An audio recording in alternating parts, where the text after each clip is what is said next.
Okay, hello to whoever is watching this. My name is Blake.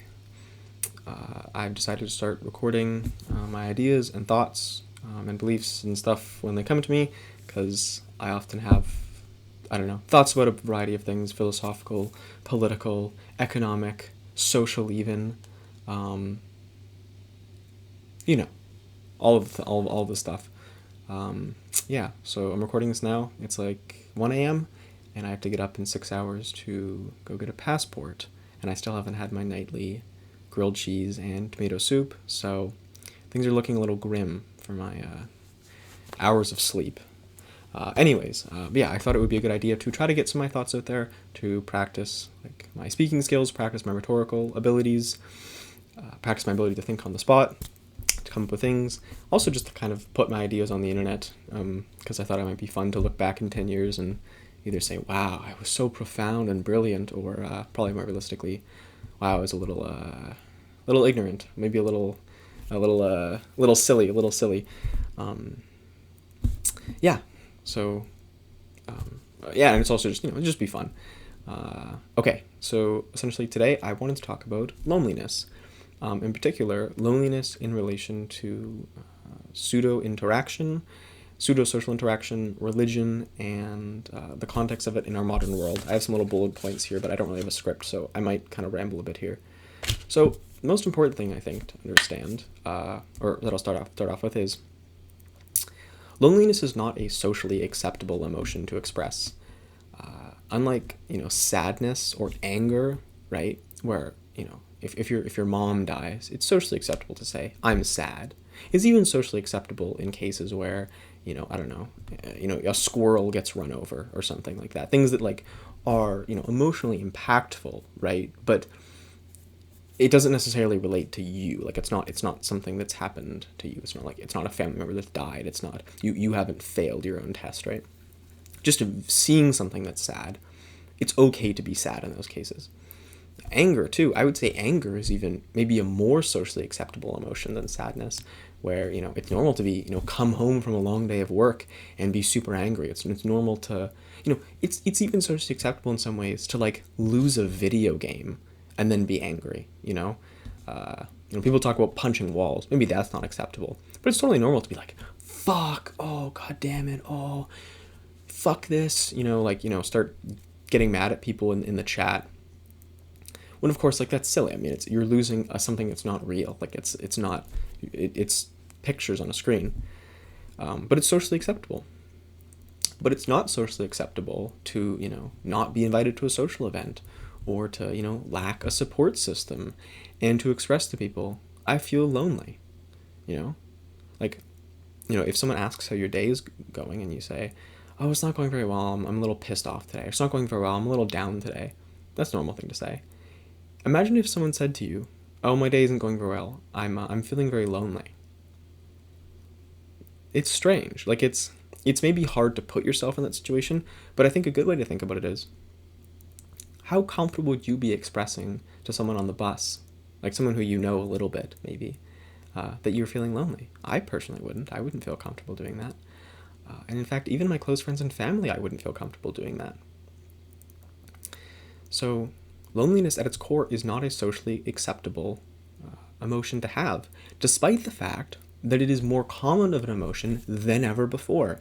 As a society, we are less lonely. We interact socially far less than we used to. We talk to our coworkers and our peers at school and our friends and our family less than we used to. It's less common that you're going to stay in the same state as your family and talk to them regularly into your old age. We're simply more alone than ever, and you can blame this on a variety of things. You can blame it on late stage capitalism. You can blame it on shifting social trends and expectations and changing culture. And I have my own opinions on this. I would say, generally speaking, it's related more to our society's pressures in terms of maximizing productivity, essentially late stage capitalism. But I think that's neither here nor there, because really what matters at this in this video at least is talking about the emotion of loneliness, and where it stems from for individual people, not from where the amount of loneliness stems from, if that makes sense. not on a societal level, but on an individual level, is what I'm saying. Let me look at my notes. So essentially, it's not normal to express loneliness. And because of this negative connotation we have to loneliness, we are not even really comfortable expressing loneliness to ourselves.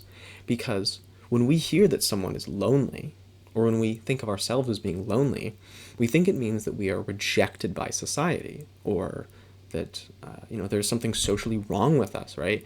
To be lonely means that no one wants to hang out with you. No one wants to date you. Your family doesn't want to speak to you. There must be something wrong with you. But of course, these are two different things. To be lonely is not the same as to be alone. You could have tons of friends and tons of family and a wonderful support network and still feel lonely. But because of this negative connotation, we don't enjoy sitting in loneliness, right? No one likes being lonely or being sad, but people are more comfortable being sad, right? People are more comfortable, especially nowadays. People are more comfortable, just crying it out, just, saying, fuck it, I'm sad right now. And it's socially acceptable too, someone's sad, you comfort them. You don't say, be happy, hurry up, cheer up. Especially if they've, suffered a significant loss or something really significant has happened to them. It's expected that you let them be sad, because it's good for someone to allow them to get that emotion out. But people don't do that with loneliness. People don't get loneliness out. They try to quell it as fast as possible. Immediately, they try to find something to get rid of the feeling. And what we developed in the modern world to get rid of this feeling is what I call pseudo-social interaction. So great examples of this would be live streaming and Twitch chat. So not necessarily the live streamer themselves, though you could argue that too, but people who enter into live stream chats. You talk to people who watch Twitch streams or YouTube streams quite regularly, and a part of the reason they do it is because it fosters that sense of community. It's almost like they're talking to someone. It's almost like the streamer, but also, the moderators and just the general people in the chat are their friends. It's like they're talking to them. It's like they're kind of involved in a social conversation. And of course, a significant reason why is, humans are quite predictable. And, if you're in a Twitch chat and you're reacting to something, right? Typically, there's a lot of people who are having the same reaction as you. And so you feel connected to these people because you share a reaction, right? It's like, it would be like being at a movie or something and you gasp at something and the person beside you gasps, there's almost that strange form of connection. But of course, it's pseudo connection. You're not actually talking to someone. Very likely none of your messages are being read by anyone, especially the Twitch streamer. And of course, people take this a step further sometimes by donating money to make sure that people read their messages and make sure that they can guarantee that feeling of social interaction within themselves. But there's other examples too. Podcasts are another good example where people feel like they're talking to someone. It's like you are hearing a conversation, but it's almost like you're involved in it. And I know people who listen to podcasts who will almost talk back to the podcaster. They'll almost talk to what the person is saying. They'll comment on it. Even if it's just kind of like to themselves, right? Like in a monologue, like, they'll say a point and they'll, this person will say, that's so stupid, or what are they saying? But again, it's that kind of pseudo-social interaction that you're getting from, sorry, I'm just making sure this is recording, from a podcast. Let me try to think of other examples. I think music too, not necessarily pseudo-social interaction, but just kind of a coping strategy. Pornography, of course, is a good example. That, pseudo-sexual interaction, right? Very, very strong and powerful. Let's see, Omegle. Omegle is a good example, right? Where it's like, I would say that's closer to actual social interaction, but it's still kind of pseudo-social interaction. It's not going out and meeting someone and talking to someone, and it's strange, it's different, it's clearly different.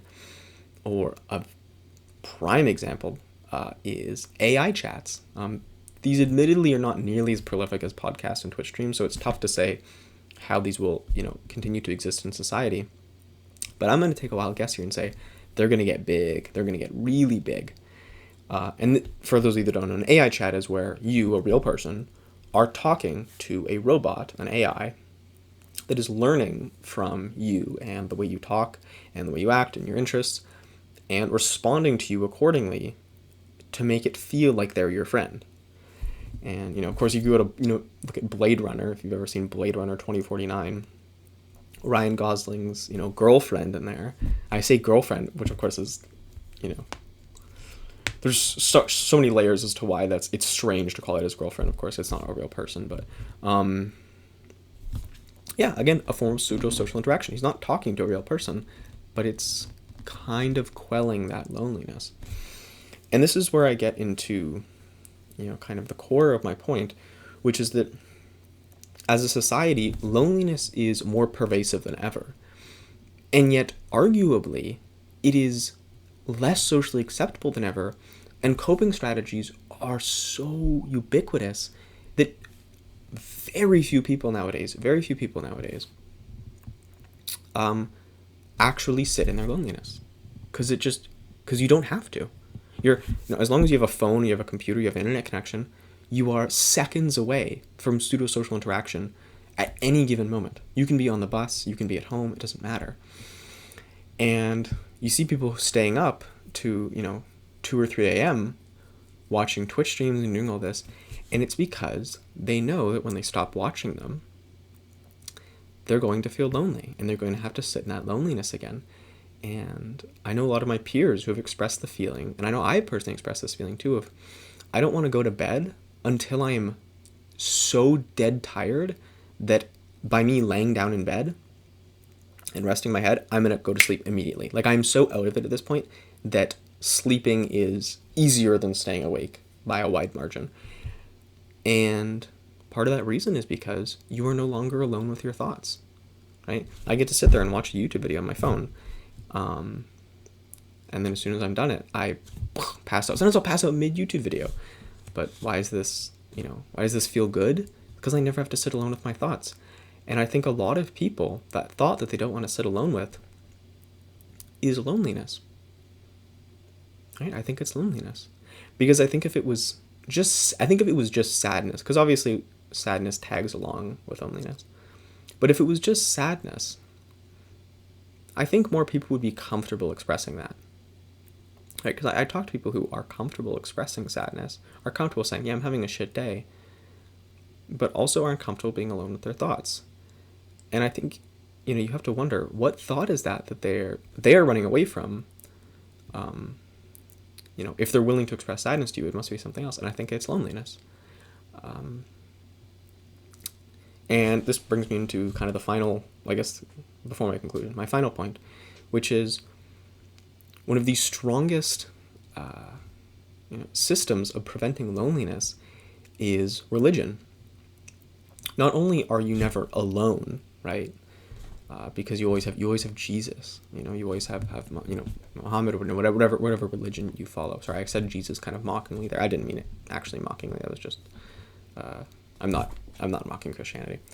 Anyways, by being religious, you constantly have that feeling of connectedness, right? You can always pray to Jesus. You can always, you can always pray to your God.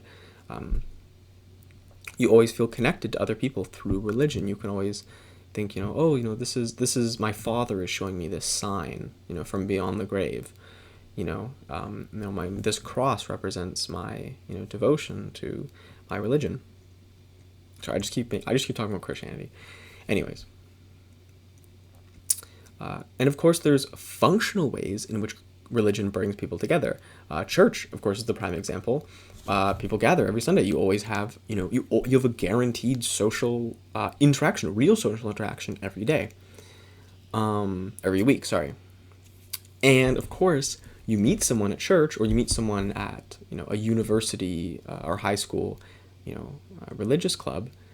You have an automatic shared interest. And this is, the core of, human friendship is shared interest or shared purpose or shared devotion, but some shared level of the human condition, which is like purpose or interest, right? I would say that's basically it. So either you want the same thing or you like the same thing, right? And those, of course, those can be the same thing, right? But not always. Anyways, with Christianity, you automatically have that. In fact, you have both of them. You actually have both of them. You both like Christianity. You're both interested in Christianity. You both find Christianity enjoyable to learn about. I keep saying religion. You find religion interesting. Your specific religion interesting. But you also both want the same thing, which is to be accepted by your religious figure, to be liked within the religious community, to follow your religious guidelines. And you share the two most basic levels of the human condition, which is, desires and purpose. And of course, what does this lead to? I mean, church groups are very, very tight-knit, very close. If you've been in one, or if you ever, interacted with one, you've seen this. They are so tight-knit, really more so than almost anything else. They're like a family. They're really the closest you get other than a true family. And it's because, again, shared purpose, shared desires, shared interests, And so essentially what this is leading to, and of course, I would argue that prayer is the first form of pseudo-social interaction, right? You're not actually talking to someone, right? Like, whether you believe in religion or not, right? You have to agree that praying, you're not actually talking to someone, right? Like, even if you believe Jesus is listening, you're not actually talking to him, really, right? And of course, if you don't believe in religion, you understand that, like, it's not an interaction in any capacity. You might as well talk to your camera, like what I'm doing. Very funny. Pseudo-social interaction right here, I guess. And spirituality kind of does a similar thing. I would say less on the pseudo-social interaction side, but more so on the connectedness side. You always have that shared interest, right? You see people talk about astrology and signs and the shifting of the tides and stuff extensively, and it's interesting because effectively they're talking about things that, and I'm sorry if you are very spiritual, but they're talking about things that aren't real, right? Like, it's strange, but in having a conversation about religion or having a conversation about spirituality, you are having a conversation about a thing that doesn't exist, right? Which is strange. It's strange when you think about it. Like having a conversation about a book or a movie. Like, sure, the events of the book or the movie haven't happened, but the book or the movie exists. It's a real thing that exists. But, like, having a conversation about the rapture, that's not a real thing that's going to happen, Having a conversation about the next Spider-Man movie, that's a thing that's going to happen, right?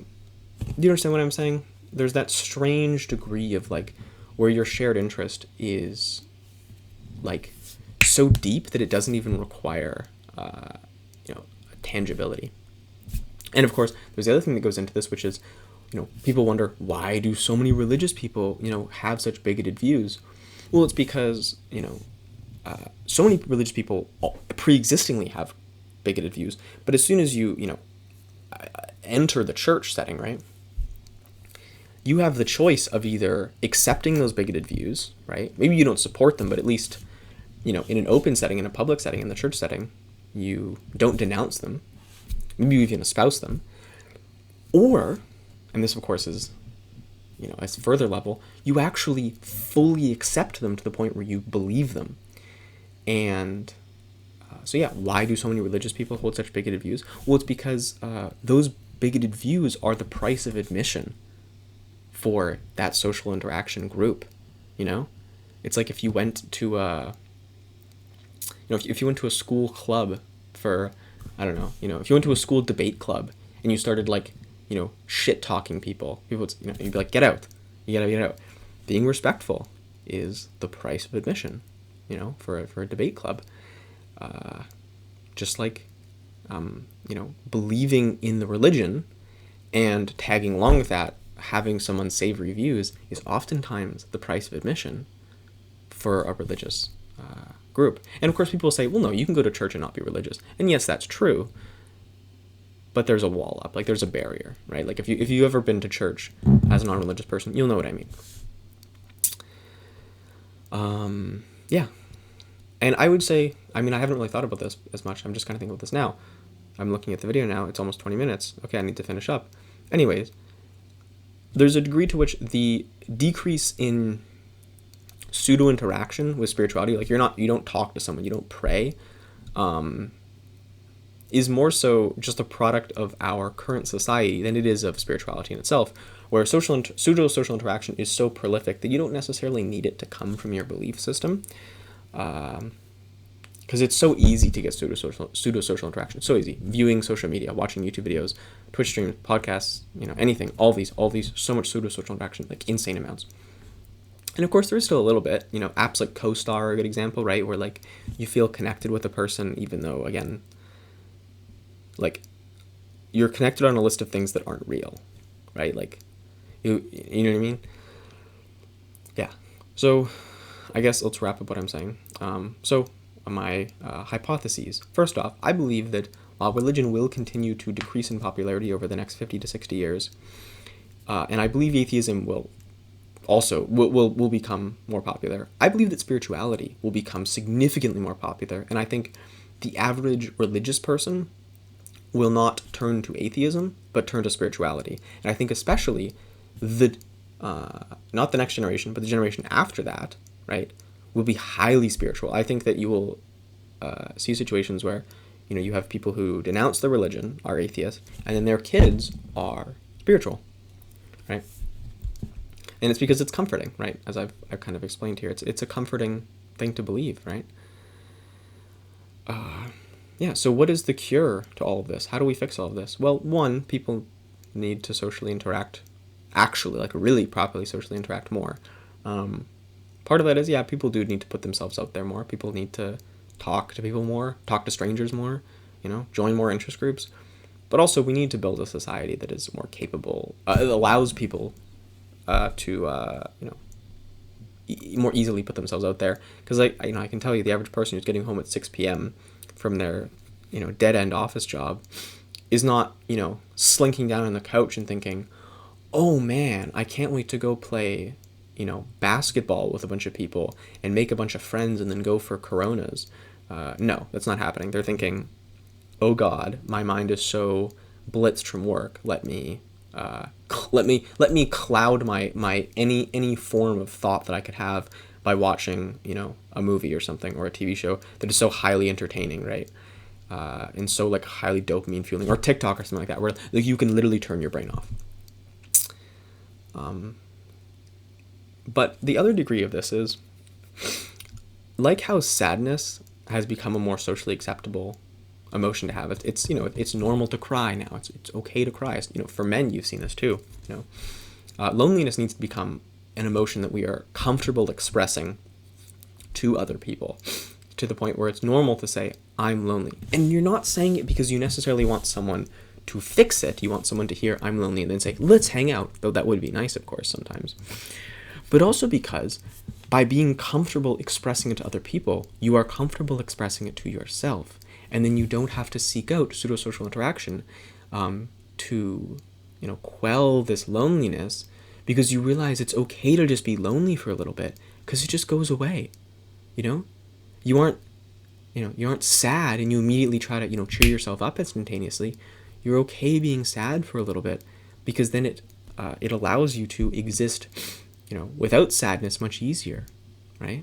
And it allows the next time you're sad for you to just take it on the chin and be sad for a little while and come out of it. But if you never let yourself feel this emotion, right, whether it's sadness or loneliness or anger or anything else, you never really come to fully understand yourself. And I don't know, there's kind of a deeper reason there, but I'm not 100% sure on what it is. Anyways, there's an importance in understanding yourself. There's an importance in understanding your emotions. I think people understand their sadness. I think people understand their anger.